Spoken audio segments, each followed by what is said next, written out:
que você faria se, ao buscar liberdade, descobrisse que a própria essência do medo estava à espreita? Entre a escuridão e a luz, a resposta poderia ser mais aterrorizante do que você imagina. Quando Otávio decidiu convidar Beatriz, Mariana e Gustavo para um final de semana em uma cabana remota, seu coração pulsava de ansiedade. A proposta era emocionante, quase uma fuga do mundo cotidiano. Mas, como ele logo descobriria, cada aventura tem suas sombras. Pelo jeito, esse lugar não tem sido visitada há um tempo. Ótimo! Isso só adiciona charme à experiência. Vamos capturar cada momento. Mas e se a escuridão não for apenas a falta de luz? Os sussurros da natureza fora da cabana pareciam sussurrar advertências. À medida que a noite avançava, a tensão entre eles crescia. Otávio, tentando aliviar o clima, começou a contar uma história de terror. Mas foi Clarice, uma figura do seu passado, que invadiu seu pensamento. Lembro da vez que... Clarice, ela ainda assombra você. Vamos cuidar para que o passado não nos prenda. Mas, naquele instante, foi como se as árvores ao redor da cabana ecoassem um aviso.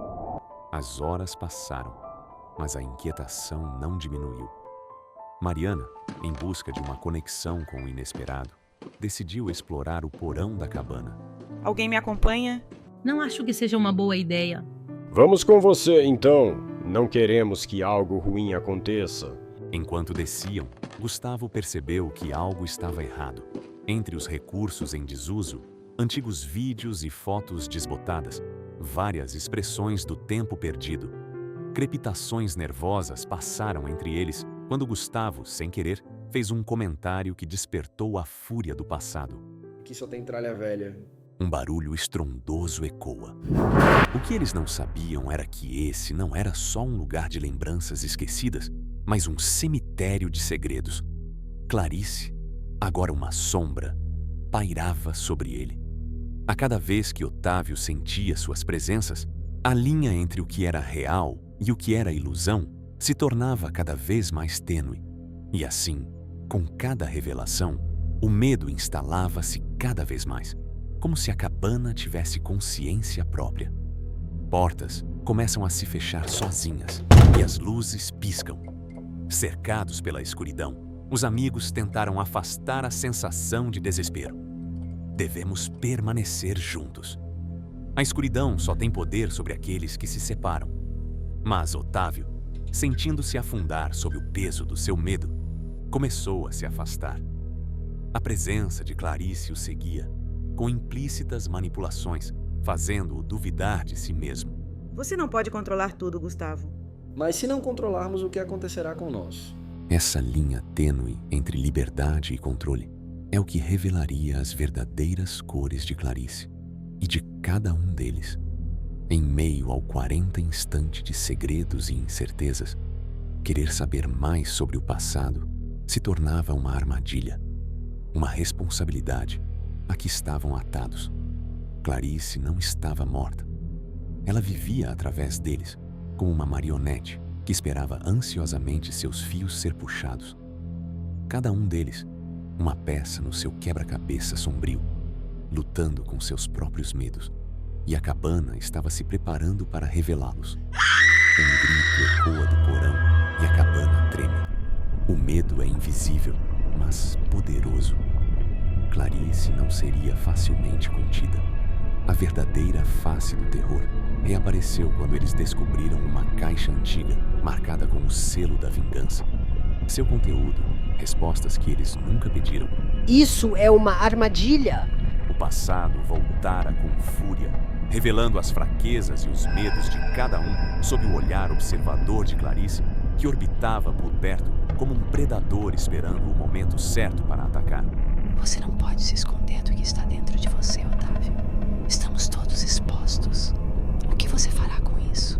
O que começou como uma aventura se transformou em uma luta pela sobrevivência. O terror não era apenas a cabana, mas as verdades que não podiam ser confrontadas. Clarice revelou-se, mas não como um inimigo, e sim como o espelho de suas próprias fraquezas. A batalha não era física, mas psicológica. Uma luta contra as sombras que cada um carregava em seu interior. A cabana começa a colapsar e o grupo se vê obrigado a fazer uma escolha: encarar seus medos ou se deixar consumir pela escuridão. Na medida em que a luz nascia pela primeira vez, a escuridão recuava. Mas que preço eles teriam que pagar? Cada um encarou seu próprio reflexo de forma diferente. E o que descobriram poderia deixá-los mais marcados do que os traumas do passado. Se você pudesse optar entre a verdade ou viver na ignorância, o que escolheria? Se você estivesse preso em uma cabana ao lado de seus piores medos, renunciaria à liberdade ou lutaria para sair? A próxima parte dessa história é apenas o começo. E a história de Otávio e seus amigos não se limitou à cabana, mas a escuridão os aguardava em cada escolha. Cada escolha tem suas consequências e suas memórias não ficam esquecidas. Os ecos das suas decisões ainda ressoam na escuridão, à espera de uma nova revelação. Ficaram juntos, mas as experiências os dividiram em espírito. Às vezes, percebemos que somos o problema e não a solução. A cabana ainda se alimenta de suas memórias, aguardando novos visitantes. E assim, o ciclo se repete.